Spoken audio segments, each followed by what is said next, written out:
Introduction. The problem of fertility is growing nowadays not only in Western countries but also in other areas, as even in developing countries the couples postpone childbirth well over the age of 30 in order to focus on their careers and financial stability.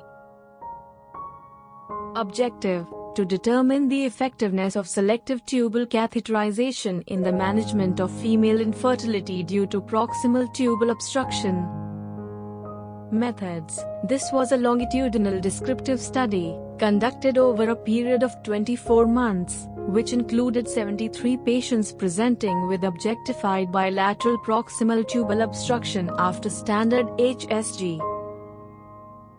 The intervention was performed on an outpatient basis, during the follicular phase with negative beta-HCG assay the day before. In the interventional radiology room and under antibiotic coverage.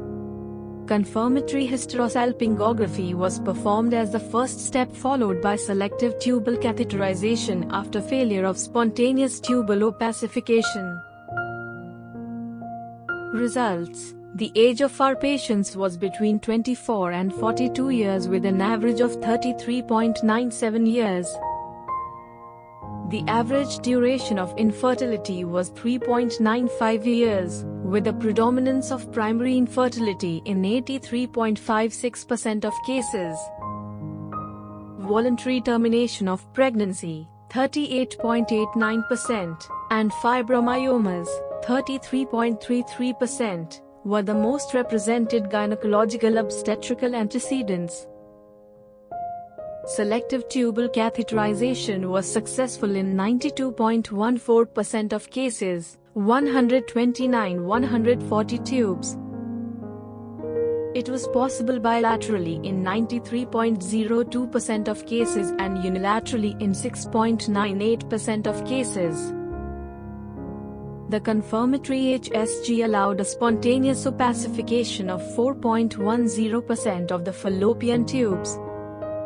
At the end of the procedure, all the recanalized tubes were opacified. 62.01% of them were normal, against 37.99% pathological, with a preponderance of inflammatory tubes 26.61%, followed by hydrosalpinx in 5.03% of cases. No major complications were encountered. The fertility rate was 23.29%. Conclusion: it is concluded that selective tubal catheterization has an objective and satisfactory therapeutic value. In a context where its indications are only shared with other techniques with subjective results such as hydrotubation, it remains the first-line treatment of infertility by proximal tubal obstruction.